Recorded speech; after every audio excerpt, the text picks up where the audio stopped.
Everything fine? How do you feel? Are you wet? Are you at Hey, home? teacher, good evening. How are you, Chris? Fine? All fine. Okay. Wet? Did you get wet? Are you wet?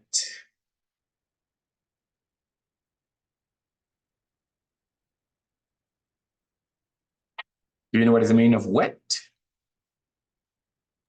No, teacher. Like when it rains, like in this moment that it's raining so hard and you get wet, no? Like because it's raining, so your clothes and your hair and your shoes, everything gets wet, no? So did you get wet or no? Or you were at home, safe? No, I'm at home. Okay, good, excellent, very good. Danny, what about you? Wet or just dry at home? Hello, teacher. No, I at home. Okay, good, excellent, very good. Bueno, guys, so well, as we can see, it's raining so hard these days, but okay, that's something beneficial for us, no? Because of the water, so great. Okay, guys, now we're going to start this class. This is our week number 2. It's the only class that we have this week, so it's like a lot of things to work on today. It's gonna be fine.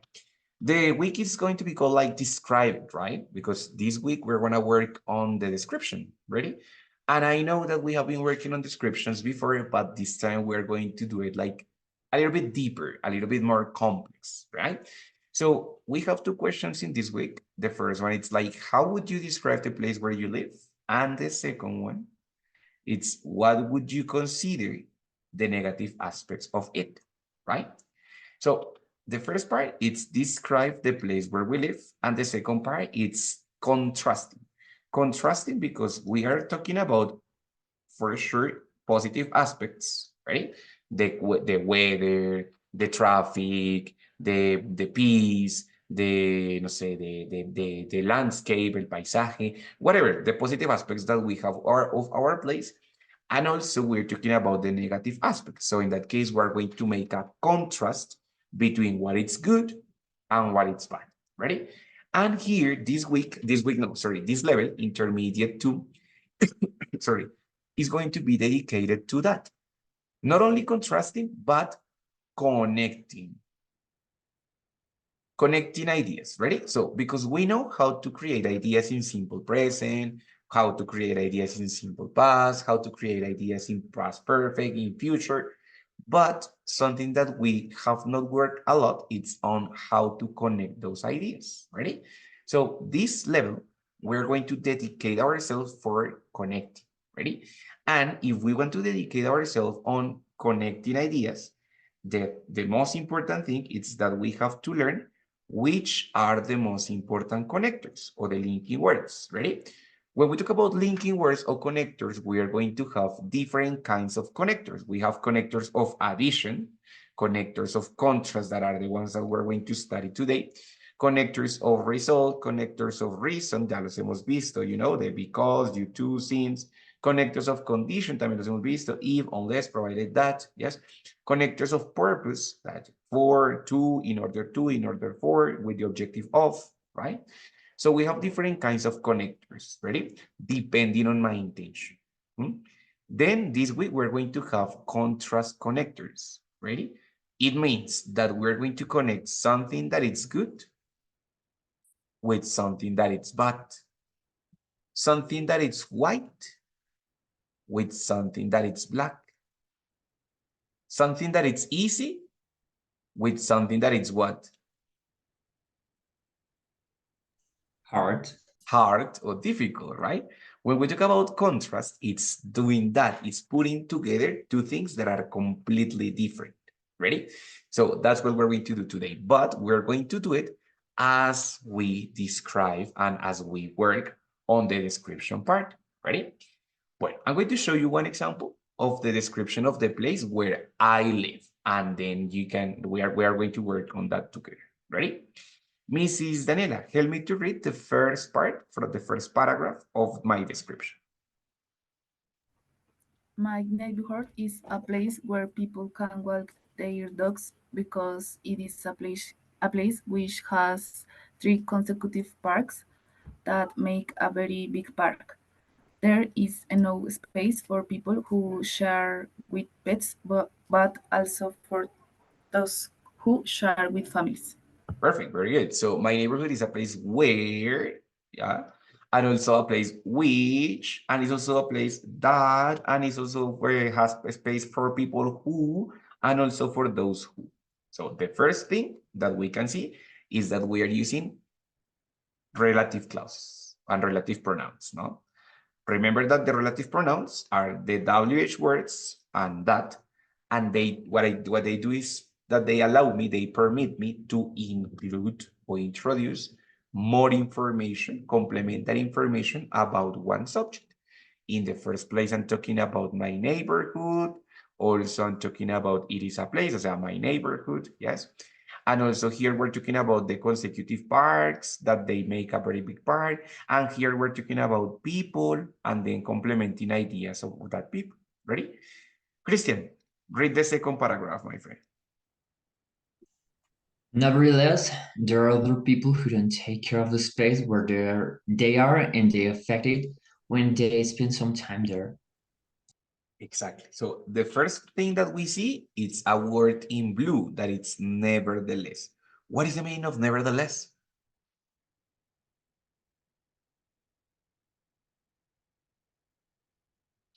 What is the meaning of nevertheless?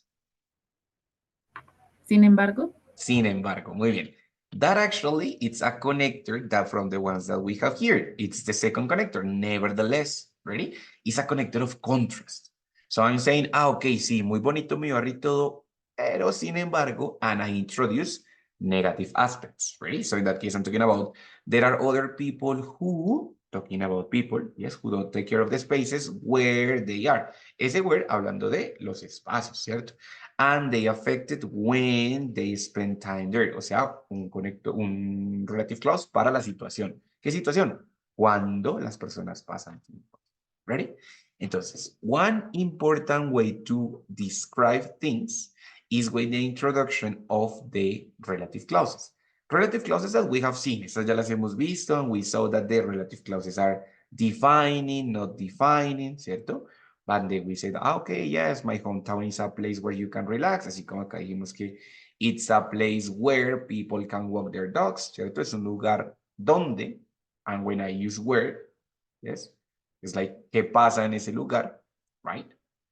But if I said which, también se puede para el lugar, pero en ese caso es en el cual o el cual, ¿cierto? Entonces, in that case, my neighborhood is a place which has three consecutive parts. Una cosa es decir un lugar donde, otra cosa es un lugar el cual. ¿Ready? Aquí hablo de lo que pasa en ese lugar, sorry. People can walk their dogs. Yes, ahí. Yes, so people can walk their dogs. Algo que sucede allí. But when I say a place which, it's that I'm going to introduce a characteristic of the part. Has three consecutive parts. ¿Listo? Entonces, para lugares puedo usar ambos, pero con una intención diferente. Right? And we know that if we want to talk about people, we use who, o es posible que usemos that, ¿cierto? No problem, that's a possibility, right? Entonces, los relative clauses ya los conocemos, right? Claro, of course, I can do it about people, I can do it about moments, I hate it when, it makes me anxious when, cuando hablo de cuando esto sucede, entonces incluyo when, no problem. I can also, bueno, here it's like, Bogotá is a city where, ¿cierto? I enjoy bars where, gyms are places where, right? Entonces describiendo lo que pasa en ese sitio, ¿cierto? Where the traffic sucks, where you can listen good music, where people socialize, fine, right? El uso de where. Entonces, it's not the only possibility to use where, but also which, ¿no? Cuando hablamos de lugares. But also, at the same time, we have the non-defining clauses, ya las hemos visto. Entonces, cuando no es definitivo, ¿cierto? Es una información complementaria. Ahora, what happened? Sometimes we have, or in this case, we have complementary information about the subject. Yes, most of the times the complementary information is about the subject. But sometimes the complementary information is not about the subject, but is about the object. ¿Cómo así, profe? Bueno, the complementary information can be about the first person or the complement of the first sentence. Example, I can say, wait. I love places. I love places which are quiet. In this case, who do you think that is quiet? The place or me? What is the characteristic about? About the place or about me? The place. About the place, right? So in that case, the characteristic or the complementary information is not about the subject. It is about the object of the sentence. Ready? So sometimes, for example, it's a here. For example, we can have other different kinds of examples, like, for example, it has 3 consecutive parks that make a very big park. ¿Qué es lo que crea un parque grande?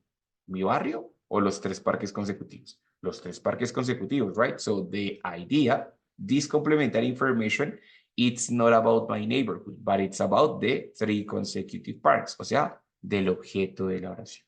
Ready? In that case, you have to be careful because you can include both different kinds of sentences, right? So you have to be careful if you want to include information about the subject or about the complement. Ready? In this case, all of the informations are about the object of the sentence. Then, for example, we have, I don't go to cold places where you need more clothes. So we have the subject, the verb, and the complement. The complement includes an object. Yes, places, night, movies are the objects, ready? Then we have the comma, and then we have the introducing of the defining clause, of the not defining clause, but that defining clause, it's not about the subject, it's about the object, ready? So I don't go to cold places where you need more clothes. No. The information, it's about the places. Okay, so that is the defining clause about the object. Stop. Chris, read the second example, the blue one, please. My friends enjoy to walk at night when the streets are lonely. Okay, when the streets are lonely, it makes reference to a moment, ¿cierto? My friends are a moment? No, my friends are people. So it's referring to the moment of the night, right? Perfect. Danny, read the white one, please. They love horror movies, which are very disturbing. Very good. What is the meaning of disturbing? Disturbing?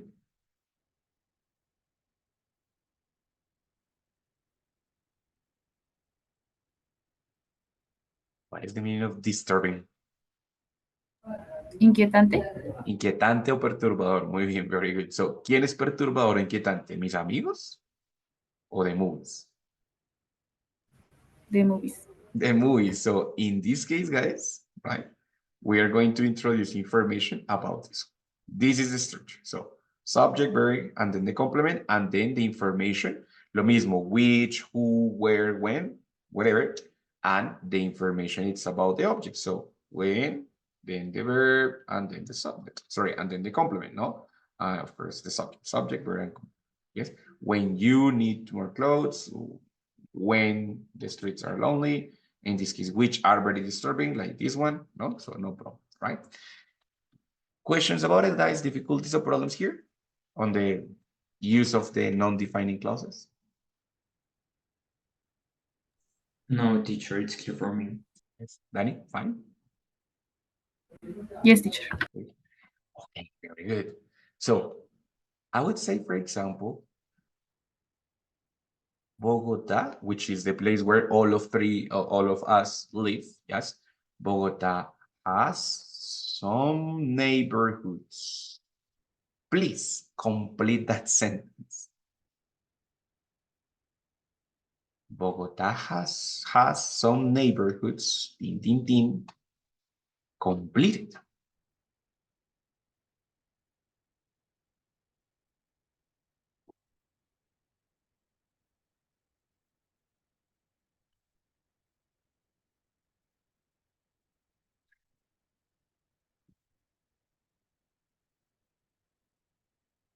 Bogota has some neighborhoods that are unsafe.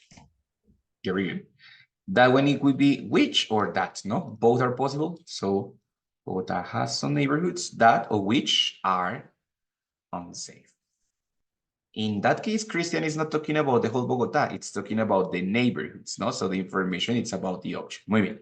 Danny, what about you? What do you think?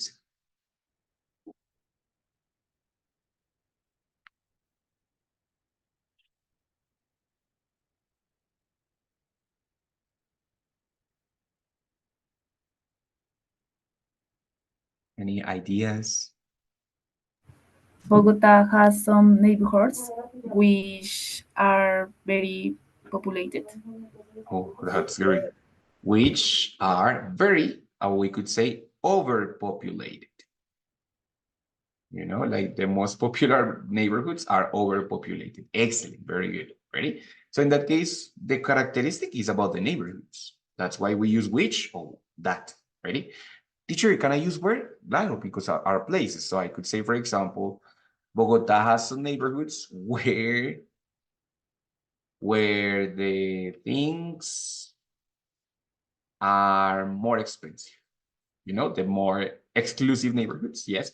So when I use the things that happen in that place, then I use where. But in that case, you were talking about characteristics of those places. So that's why we use which. Yes. But I say, for example, that Bogota has some neighborhoods where the things are more expensive. That's why I use where. Remember that where it's not possibly replaceable for that. Only which and who they can be replaced for that. Where and when they cannot be replaced for that. Ready? Good. So those are the informations that you can include about Bogota's neighborhoods, right? But at the same time, I can also talk about my other people, no? For example, like I live close to people and then complement it. Yes. So I live close to people.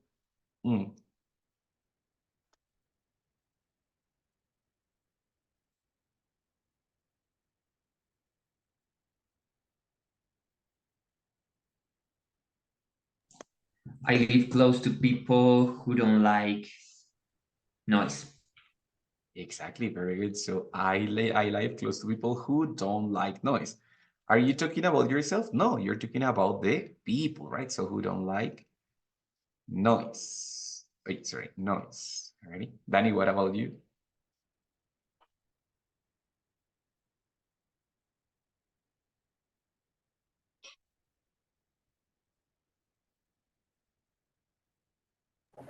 I live close to people who mm, don't like the messy place. Good, very good. So who don't like messy places? Okay, very good. You know, or for example, in my case, I like close to people who or that who sorry, who enjoy having street markets. Yeah, I don't know why in the park they enjoy having street markets. That's a very good activity there. Good. This is any characteristic, but we're talking about the people. Ready?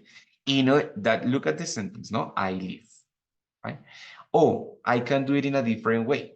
For example, people, comma, who live close to me, comma, don't like messy places, for example. Don't like messy places. It's exactly the same idea that we had here with Daniela. And also, I live near to people or close to people who don't like messy places. I can do it as a, like here using people and the complement or using people as the subject. People who live close to me don't like the messy places. It's exactly the same idea. It's just organizing as a non-defining clause or as a non-defining clause of the object. Ready? Questions there, guys? Is there clear the difference? Like, well, it's just basically the same, but is it clear how to organize it on the other way?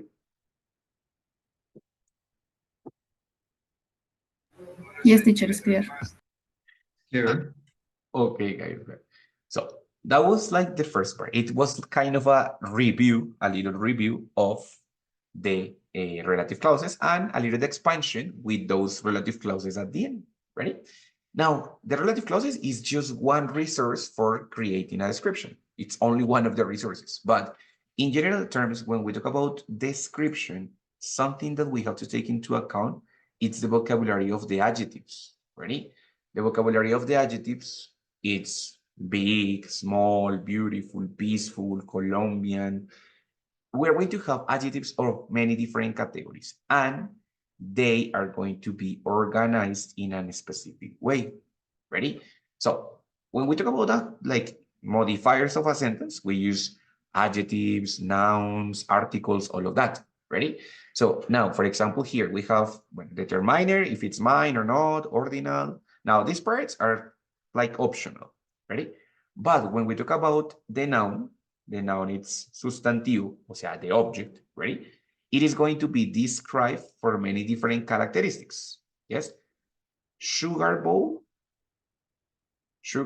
it means a tazón de azúcar, right? So what is the characteristic number one? That it's beautiful.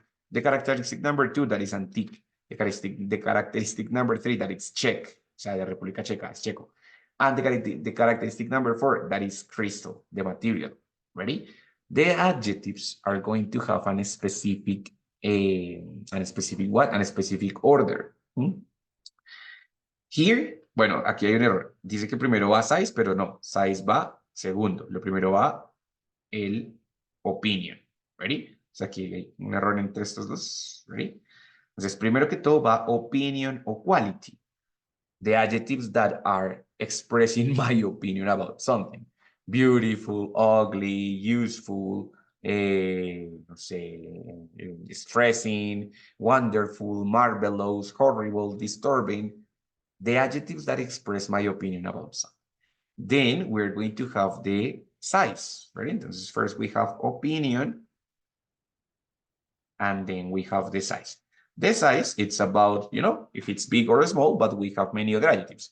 Tiny, enormous, gigantic, humongous, what other, microscopical, different adjectives which are related to the size of the thing.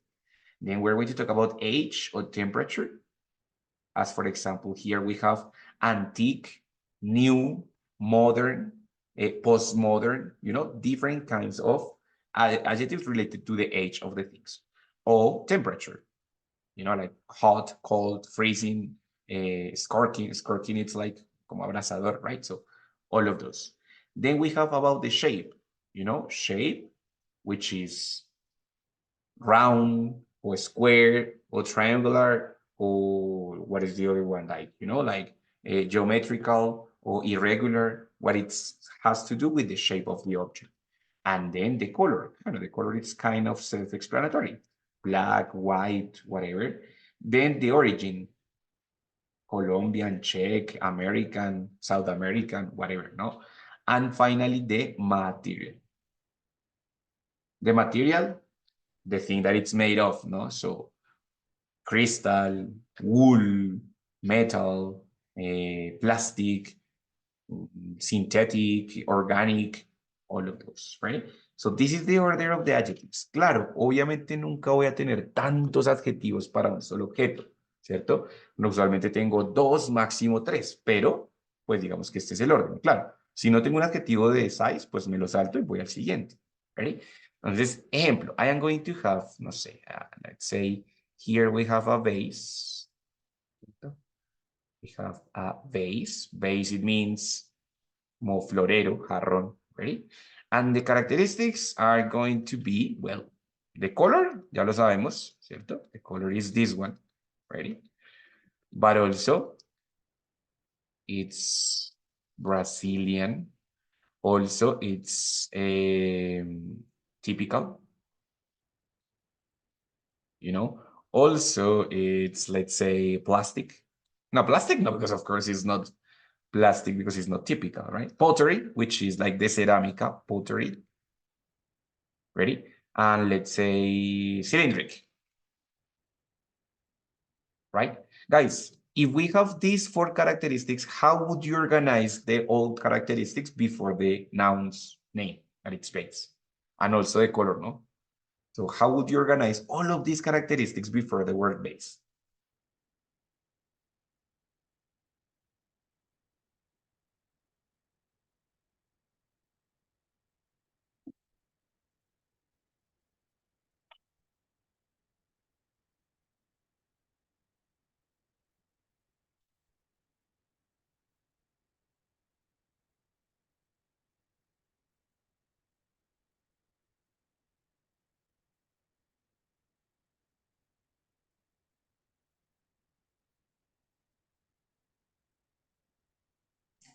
Teacher may be typical cylindric Brazilian pottery.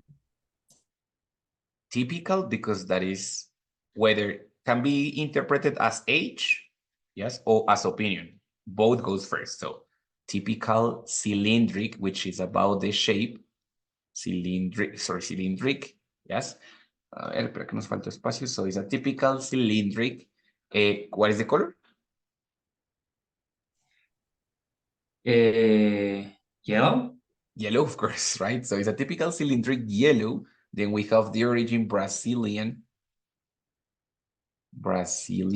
pottery base, right? Claro, it's logical that we're not going to have so many adjectives, right?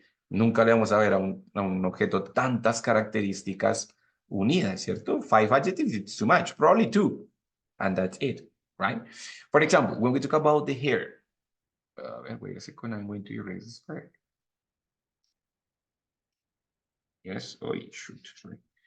We're going to talk about other objects, no? Like, for example, let's talk about the trees. If you have a tree to describe here in a place, no? Right? How would you describe the tree? With your adjectives.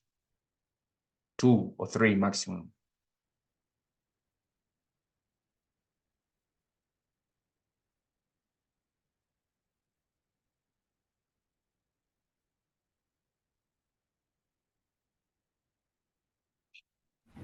The tree is beautiful, big, and green. Okay, very good. Usually, normalmente, bueno, puedes usar como the tree is beautiful, big, and green. Or I could say it is a beautiful, big, green tree. With a big green tree. Ready? It's like asking, like making it as it is a, and then adjectives, and then the noun. Ready? Adjetivos primero y luego sustantivo. Ready? Muy bien. Excellent. What about you, Chris? What characteristics would you give to this tree? It is an amazing pink Japanese. You said pink? Yes? Yes, pink Japanese tree. Sakura's tree. Muy bien, very good. Sakura is the name of the tree. Very good. So in that case, you said it is an amazing opinion. Pink color, Japanese origin. Sakura is the name and the object tree. Ready? Exactly like that. Okay. So guys, it's important that, of course, if you made a mistake and you said, for example, amazing Japanese pink tree, but it's not a big deal. No, it's not a very big problem, right? But it's a good idea to learn the order of the adjectives, because that is something that it make you sound more natural. Ready? So the adjectives usually they have like a specific position into the sentence, and it's going to make you sound more natural, right? It's not a mistake. I mean, it's not a big mistake if you say big beautiful tree, but it sounds strange. Ready? So the person is going to understand that if you say it's a beautiful big tree, it's the same as you said, it's a big beautiful tree, but it doesn't sound right, no? So it's a matter of naturality and fluency when we organize the adjectives. Hey guys, questions about it, difficulties about this part? No, teacher. No, teacher. It's fine. It's very good. Now I want you to remember, let me just cut this part over here. 18. So I want you to remember something that you can see in your neighborhood or in your house, right? And please describe. For example, I can say like, in my apartment, yes, there is, let's say, black. No, this is the last part. In my apartment, there is a small square black coffee table. Yes. And listen to this part. In my apartment, there is a small square black coffee table with a beautiful yellow Colombian flowers. Of course, this description it's too complicated because I described the coffee table and also the flowers, no? I did two different organizations. First, here we have the size, then we have the shape, then we have the color. And here we have the opinion, then we have the color, then we have the origin, ¿cierto? Talking about the flowers and here talking about the coffee table. I am not asking you to do the same, but something with one object, yes? In my apartment or in my neighborhood, or in Bogota, no sé, tell me something that you want to describe from a place around yourself. Think on the object, think on the characteristics, organize the characteristics, and mention the object.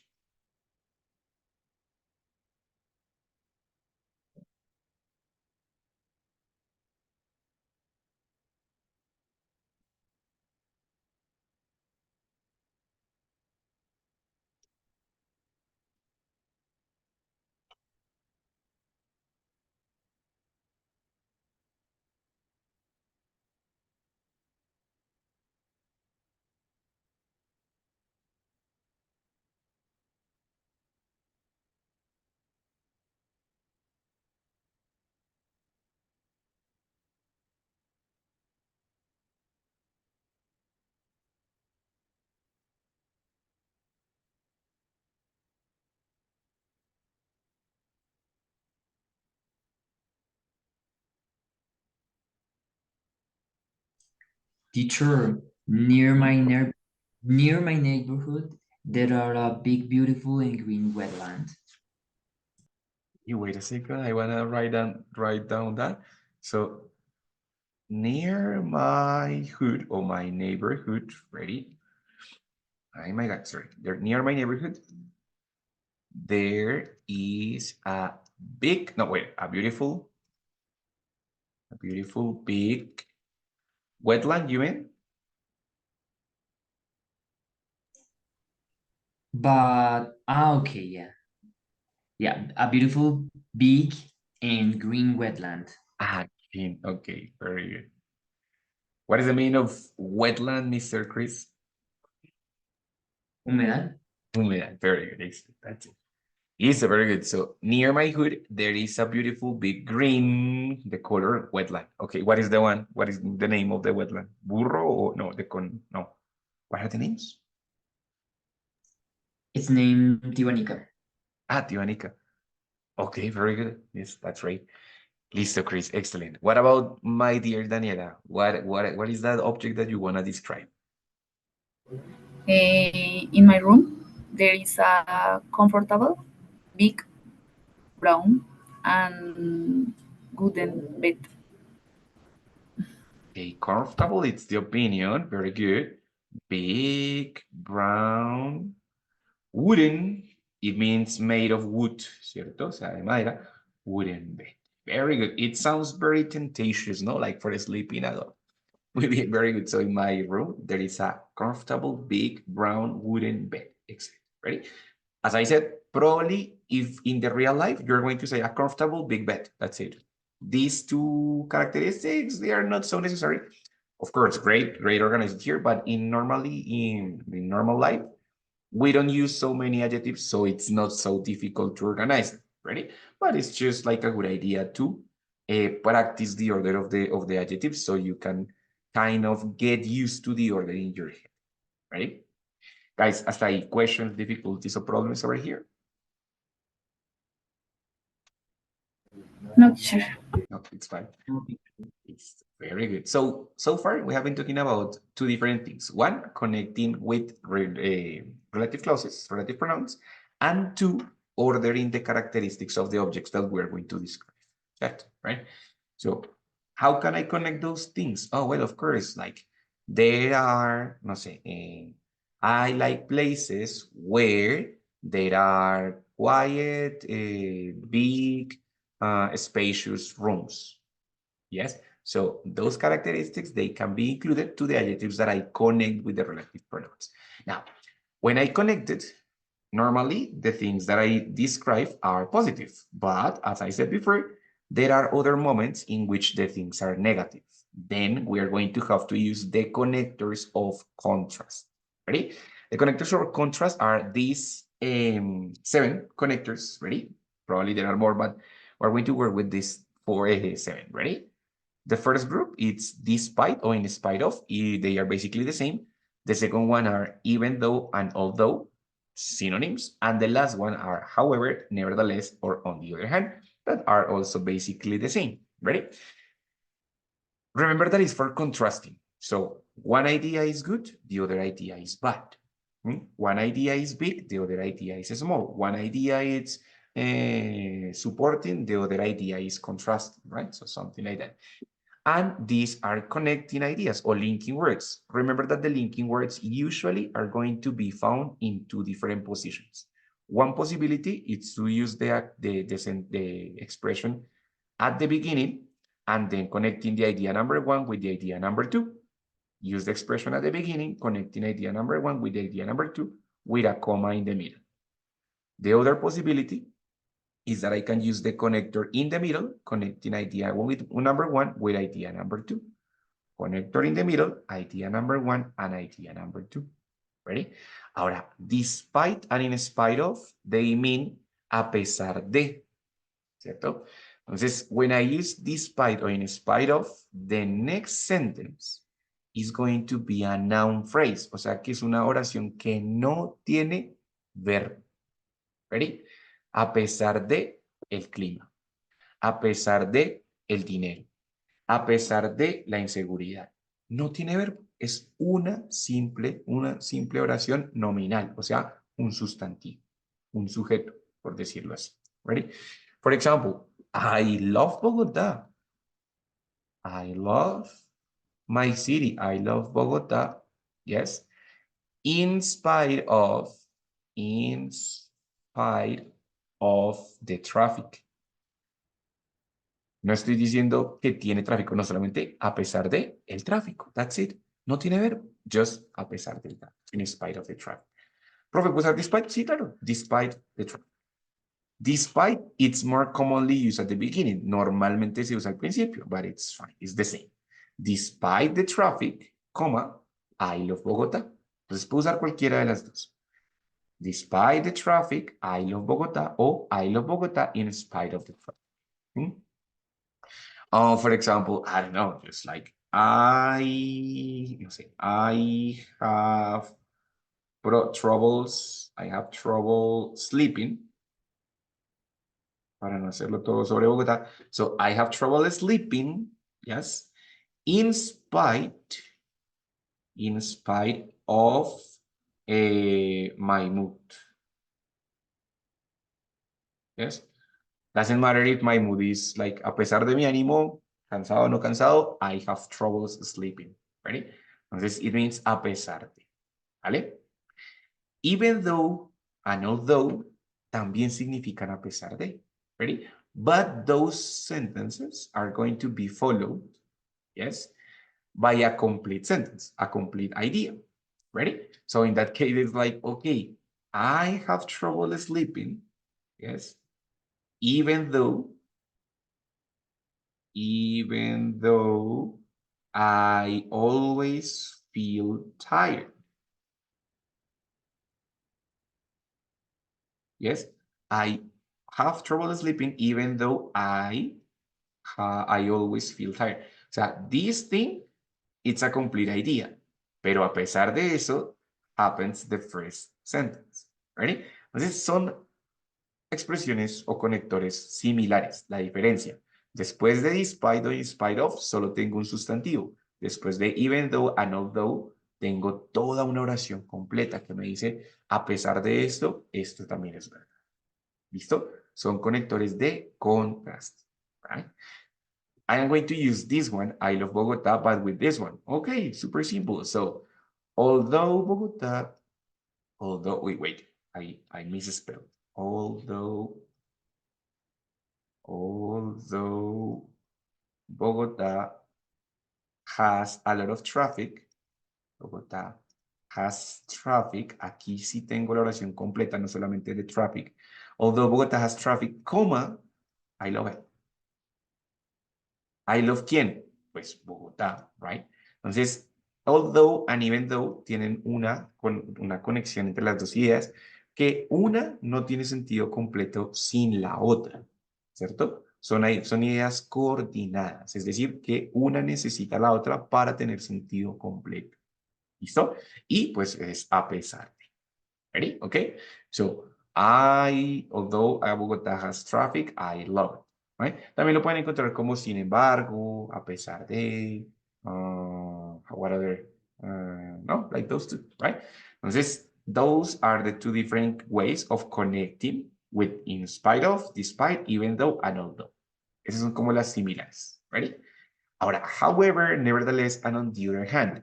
Por otra parte o sin embargo. ¿Listo? In that case, they have a complete different structure. Why? When we talk about oh my God, the structure, yes, normally they connect idea number one with idea number two, and we use period and comma or semicolon, perdón, es punto y coma, right? Or if it's at the beginning of the sentence, if it's at the beginning of the paragraph, I have just the idea, the connector, yes, and then the comma, and then the two ideas. For example, aquí, right? I started connecting, vamos a borrar acá, I started connecting the second paragraph. Nevertheless, there are other people who don't take ta. Nevertheless, es porque está contrastando qué con qué. Toda esta idea, ¿cierto?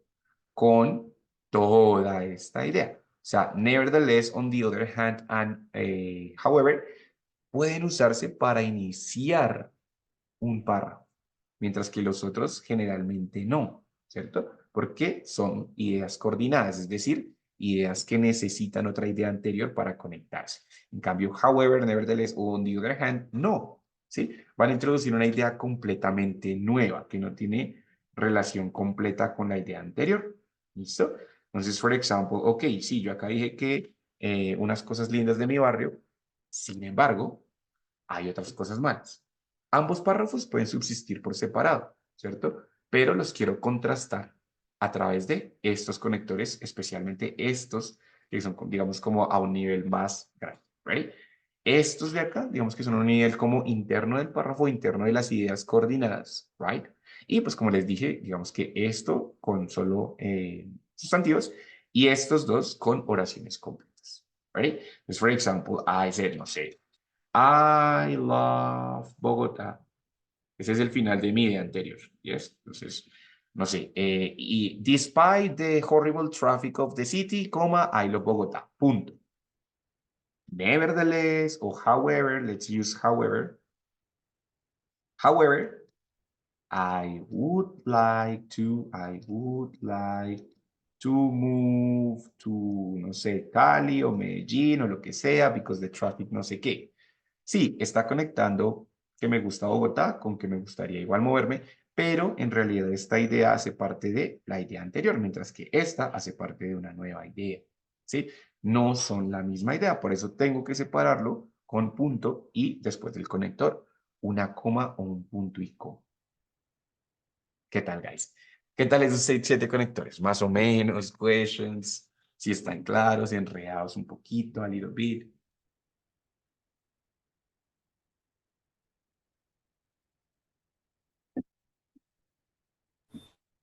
No, teacher, it's Teacher for me is kinda, I don't know, I don't understand at all the first two. These two, despite and in spite of.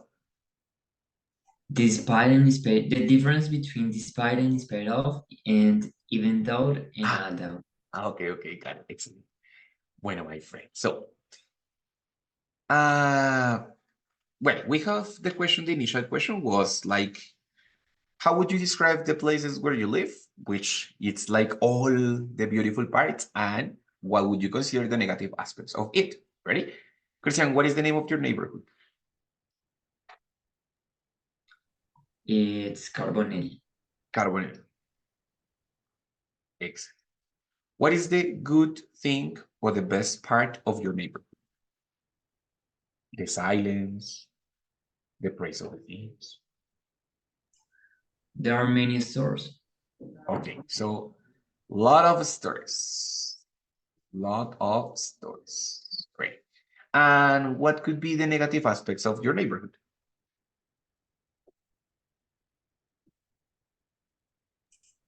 There are many noise. Much noise. Okay, much noise. Much noise. Okay. I suppose insecurity, we could say, or not? Yeah, maybe. Insecurity. Great. Entonces, okay, insecurity. Let's say, no sé, pollution, because in all Bogota there is a lot of pollution. Yes. Entonces, probably we have more negative aspects, or probably we have more positive aspects, right? This is we're going to contrast the good with the bad, right? Then you said, okay, you know what? I don't like my neighborhood. I hate my neighborhood. Yes. I hate my hood. Esa es la primera idea. Obviamente es una idea mala, ¿cierto? Entonces, lo odio, no me gusta mi barrio, a pesar de, ¿cierto? Entonces ahí tengo dos opciones. A pesar de que tiene muchas tiendas, ¿cierto? O a pesar de las tiendas, o a pesar del comercio. Eso es el aspecto positivo que tenías ahí. O sea, a pesar de eso, es esto malo. Entonces, es algo bueno contra algo malo, right? Entonces, I can have two possibilities. It has a lot of stores. Complete sentence, a lot of stores. I have the other possibility, the stores or the commerce. Just the noun. Ready?